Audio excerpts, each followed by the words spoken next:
کامل ایمان اسی وقت انسان کو حاصل ہوگا۔ کمال ایمان کے لیے شرط ہے نبی علیہ الصلوۃ والسلام کی محبت، اور نبی کی جب محبت ہوگی تو نبی کی اتباع، نبی کی تمام مطالبات، نبی کی تمام چاہتیں پورا کرنا ہمارے لیے آسان ہوگا۔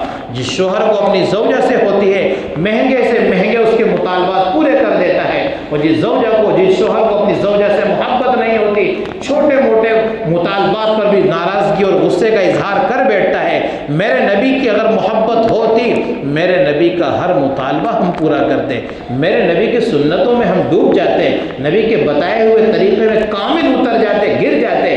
اور اگر ہم میں کمی ہے تو یہ سوچنے کی چیز ہے کہ نبی کی محبت ہی کامل نہیں ہے، اور جب نبی کی محبت کامل نہیں ہے تو اس واقعے کے مطابق جو ابھی آپ کے سامنے بیان کیا حضرت عمر کا، یہ بات ہمیں معلوم ہو رہی ہے کہ ہاں ہمارا ایمان بھی کامل نہیں ہے۔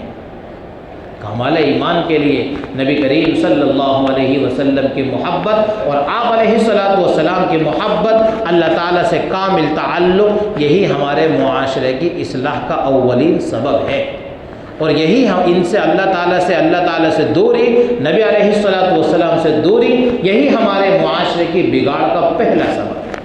تو بس یہی سبب ہے معاشرے کی بگاڑ کا بھی، اور یہی سبب ہے ہمارے معاشرے کے سدھار کا بھی۔ محبت اللہ اور اس کے رسول کی جب قلبوں میں گھر کر جائے گی، معاشرے کی اصلاح شروع ہو جائے گی۔ اللہ اور اس کے رسول کی محبت کم ہوتی جائے گی، معاشرے میں بگاڑ ہونا شروع ہو جائے گا۔ اللہ تبارک و تعالیٰ نبی کریم صلی اللہ علیہ وسلم کی کامل محبت ہمیں نصیب فرمائے، اور کہیں بات پر عمل کی توفیق عطا فرمائے۔ وما توفیق الا باللہ۔